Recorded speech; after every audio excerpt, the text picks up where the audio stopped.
Faqala ahaduhum lil akhar. Salah satu malaikatnya berkata kepada malaikat yang lain. Berkata begini, kam hajjin minan nasi fil hadal wong piro sing melu haji tahun ini. Malaikat yang lain menjawab, situ mi'ati alfin, ada 600.000. Ada 600.000 yang menunaikan haji. Kemudian malaikat yang satunya nanya lagi, fakam bila hajuhum, berapa dari 600.000 ini yang hajinya diterima oleh Allah Subhanahu wa taala? Faqala, kemudian menjawab, lam yuqbal hajju ahadin minkum. Tidak ada satupun dari 600.000 yang melaksanakan ibadah haji pada waktu itu sama sekali, tidak ada yang diterima.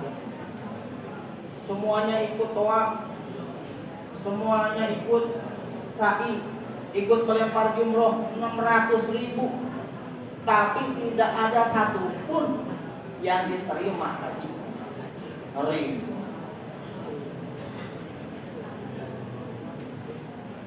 Sumakola, kemudian malaikat yang satunya lagi bilang, lakin rojulun fi Damaskus yang sibu anak la ismuhu Muafiq. Tetapi ada seorang laki-laki di daerah Damaskus, biasanya dia itu ngesewa sepatu alias tukang sol. Namanya Muafiq. Lam yaktiril haji. Muafiq ini tidak berangkat haji, orang sido haji, liane budal haji, iki tok sehingga melu haji.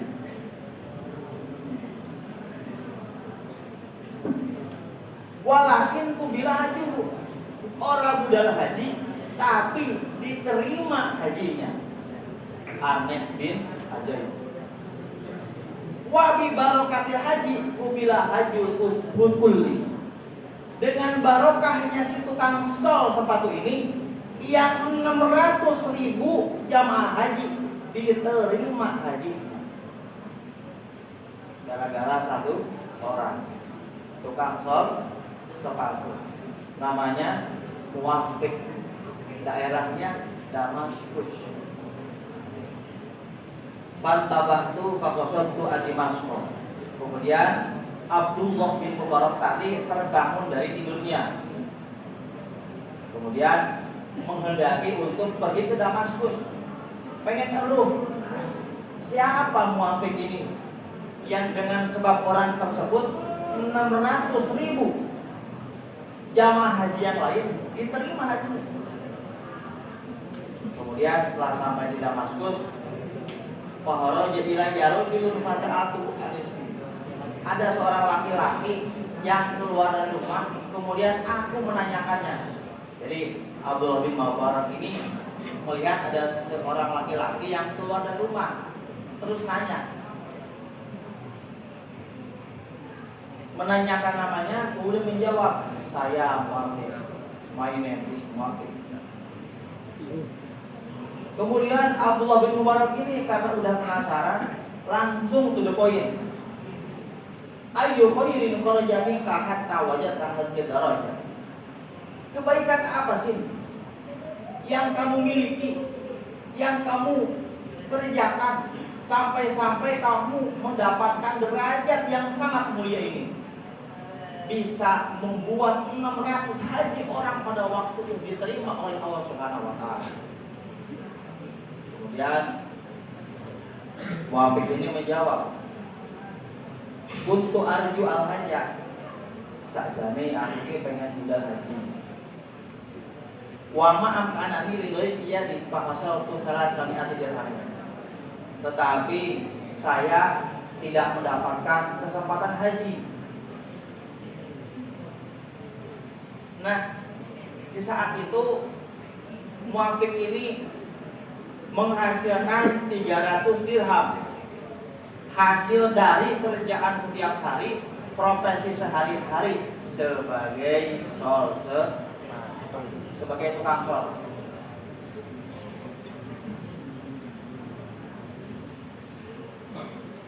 Wa qasatu al-hajja fi hadzal am, dan saya udah punya uang, pengen haji, mau haji. Tetapi imro'ati hamilah, istri saya sedang hamil, mengandung, sedang mengandung. Waktu mengandung tersebut fasyamat rihat ta'am min dari jari. Istrinya itu mencium sebuah makanan, aroma makanan dari tetangga sebelah dan menginginkan makanan tersebut. Pikirannya masakan apa? Kok baunya enak sekali, aromanya sedap sekali. Faqasatu baital lajah. Kemudian suaminya karena sayang istri, akhirnya ingin mewujudkan keinginan istrinya tersebut. Suaminya datang ke rumah tetangganya yang lagi masak itu. Yang punya rumah keluar, seorang perempuan janda, kemudian memberikan kabar, lakoni doror tu ila syarbil hal.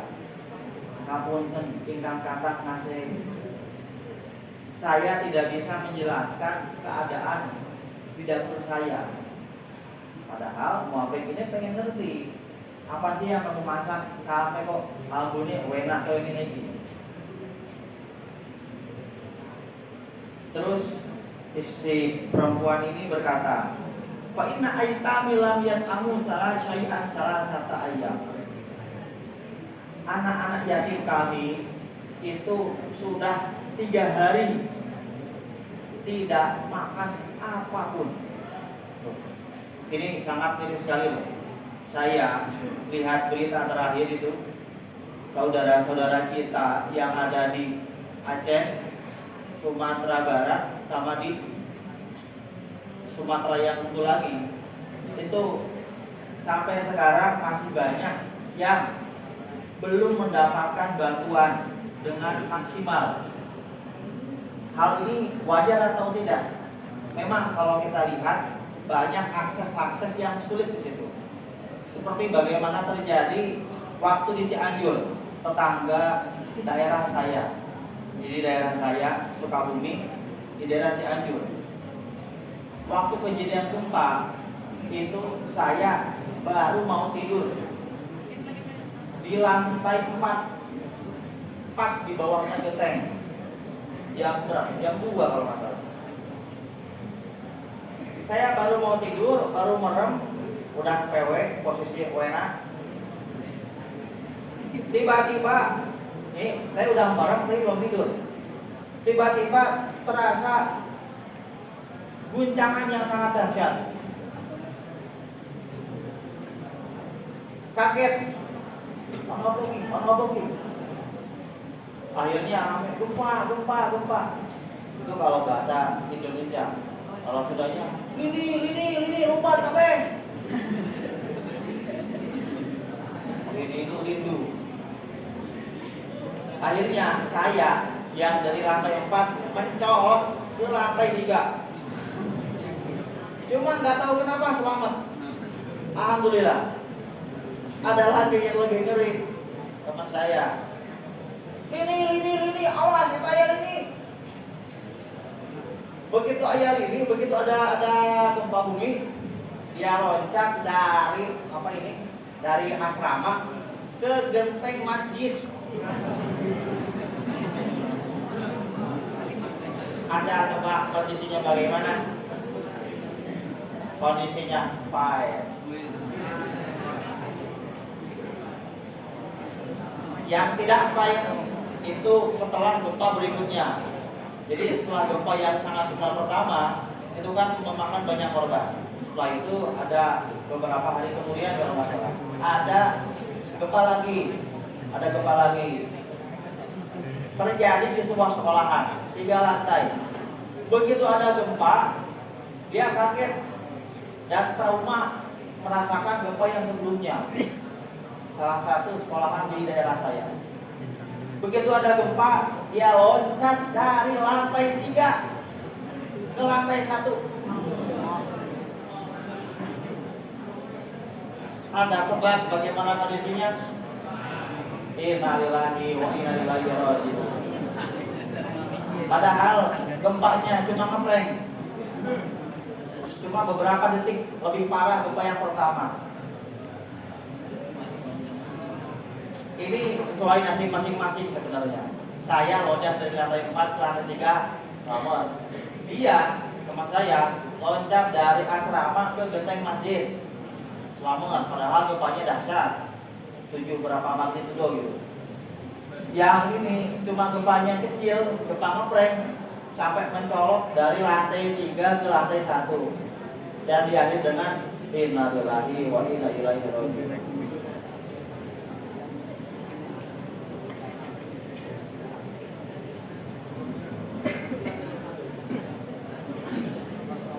Kemudian setelah si perempuan tadi menjelaskan, saya punya anak-anak yatim yang sudah 3 hari tidak makan apapun.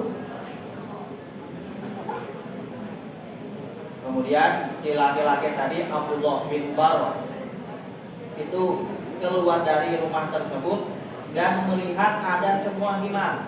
Himar itu kancil, kijang, yang sudah meninggal, sudah mati, sudah tewas. Kemudian sama beliau dipotong, disembelih. Setelah disembelih, dijadikan beberapa potongan, kemudian dimasak, dan dia berkata, kijang yang mati ini, kancil yang mati ini, halal untuk kami, haram untuk kalian. Kemudian si sahabat Abdullah bin Mubarak ini pulang ke rumah, mengambil uang yang 300 dirham hasil ngesol sepatu, kemudian diberikan kepada janda yang memiliki anak-anak yatim tersebut, dan berkata, anfiki ala aitamika, ini nafkahkanlah untuk anak-anak yatimmu, untuk anak-anak yatimmu. Dan Abdullah bin Mubarak berkata dalam hatinya sendiri, sesungguhnya haji itu di depan rumah saya, fa'in adhabu, maka kemana saya tidak pergi. Inilah salah satu keistimewaan kalau kita peduli terhadap tangga kita masing-masing. Jangan sampai kita makhluk sosial tapi tidak memiliki jiwa-jiwa sosial. Mudah-mudahan nih korban bencana yang ada di Aceh, Sumbar dan lain sebagainya bisa segera mendapatkan bantuan secara maksimal, secara menyeluruh. Amin ya rabbal alamin.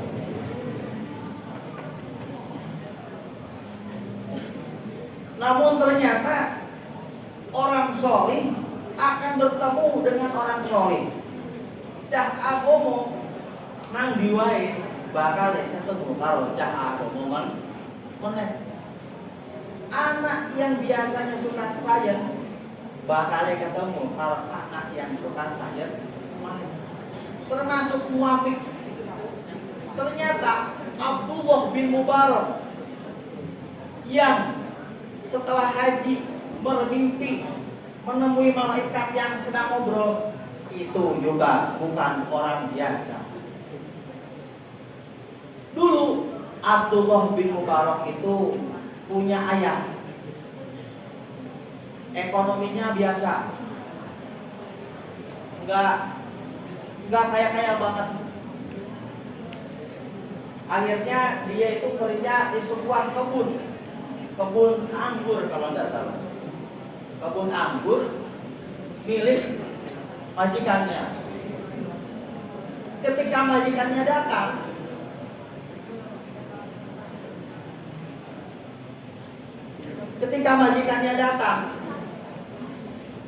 majikannya tuh minta, hei Abdullah, ambilkan saya anggur yang manis-manis. Diambilkan sama Abdullah. Ternyata yang diambil itu kecut, diseneni.